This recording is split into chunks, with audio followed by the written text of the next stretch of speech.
Italy visa ডেলিভারির calculation শুনলে হয়তো বা আপনার চোখ মাথার উপরে উঠে যেতে পারে। জানেন তারা স্কিপ করতে পারেন। ধন্যবাদ।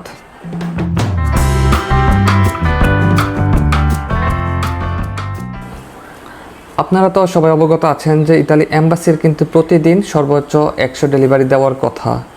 যদি 100 ডেলিভারি করে দেয় তাহলে প্রতি মাসে যেহেতু 30 দিন ওদের কর্মদিবস কিন্তু থাকে 22 দিন, 22 দিনে 2200 পাসপোর্ট ডেলিভারি দেওয়ার কথা।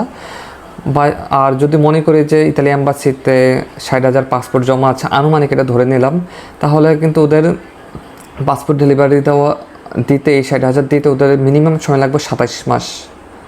আর যেহেতু ওরা বলেছিল যে ওদের প্লেস আর বড় করবে, জনবল হয়তো বা নিয়োগ দিতে পারে, সেই হিসাব যদি আমরা ধরি, যদি 100 জায়গায় 200 বাড়িয়ে ধরি, 200 করে ধরলে কিন্তু এই 60,000 পাসপোর্ট ডেলিভারি দিতে ওদের সময় লাগবে প্রায় 13 মাসের মতো, যা 1 বছরের উপর। আর প্রতিনিয়ত পাসপোর্ট জমা হচ্ছেই, পূর্বেরগুলো ডেলিভারি দিলে না পরেরগুলো দিবে।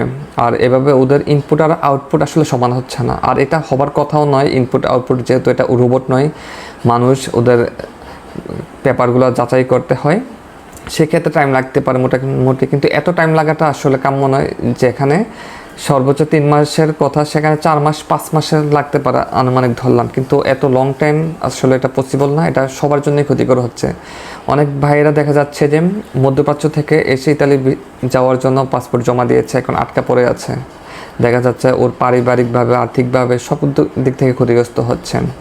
ইতিপূর্বে কিন্তু ইতালি এম্বাসি খুব তাড়াতাড়ি কিন্তু ভিসা ডেলিভারি দিত, কিন্তু অতিরিক্ত ফেক নুলস্থা জমা পড়ার কারণে, কিন্তু অতিরিক্ত চেকিংয়ের কারণে, নিরাপত্তার কারণে এই সমস্যা সৃষ্টি হয়েছে। বাট এত বেশি টাইম ঢিলে নেওয়া, সময় নেওয়া, এটা আসলে কারোর জন্যই কাম্য নয়। দেশের অর্থনীতিতে অনেক প্রভাব ফেলতেছে।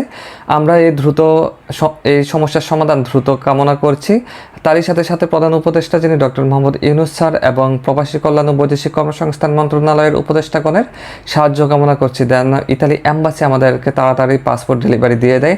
যাদের অরিজিনাল নুল্যস্থা তাদেরকে বিশ্বাস সহকারে, আর যাদের ফেক নুল্যস্থা তাদেরকে তো রিজেক্ট দিবেই। আর নতুন কোনো আপডেট পেলে ইনশাল্লাহ আপনাদেরকে সাথে সাথে জানিয়ে দেব। ধন্যবাদ।